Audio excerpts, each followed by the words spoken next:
महसूल मंडळामध्ये अतिवृष्टी झाली असं जिल्हा प्रशासनाने जाहीर केल्यानंतर देखील प्रत्यक्षामध्ये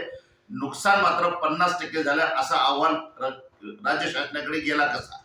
याबद्दल प्रहार जनशक्ती पक्षाने आक्रमक भूमिका घेतली आणि आमचे जे गाव पातळीवरचे कार्यकर्ते आहेत किंवा शेतकरी आहेत त्यांच्याशी आमची चर्चा झाली आणि बऱ्याच शेतकऱ्यांनी असं सांगितलंय की पंचनामे हे कुठेतरी एखाद्या खोलीमध्ये बसून किंवा मारुतीच्या पारावर बसून करण्यात आले, प्रत्यक्षात शेत जमिनीवर जाऊन पंचनामे झालेले नाहीत। याबद्दल आम्ही माननीय अपर जिल्हाधिकारी परभणी यांना निवेदन दिलं आणि त्यांना सांगितले की जे पंचनामे झाले ते तुम्ही सार्वजनिक करा,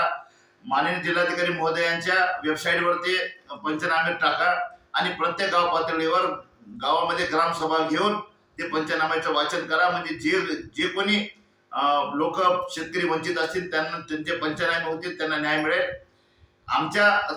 तक्रारीची तात्काळ दखल घेत निवासी उपजिल्हाधिकारी मॅडम यांनी पत्र काढलंय आणि त्यांनी जिल्ह्यातील सर्व उपजिल्हाधिकारी आणि तहसीलदारांना पत्र देऊन सांगितले की सर्व पंचनामे हे गाव पातळीवरती ग्रामसभा घेऊन त्याचे वाचन करावं आणि वेबसाईटवर टाकावेत आणि याबद्दल जो काही संभ्रम आहे तो दूर होईल। प्रहार जनशक्ती पक्षाच्या मागणीला आज यश आलेलं आहे, त्यामुळे जे शेतकरी अनुदानापासून वंचित राहणार होते त्यांचे पंचनामे पूर्ण होतील आणि त्यांना अनुदान मिळेल।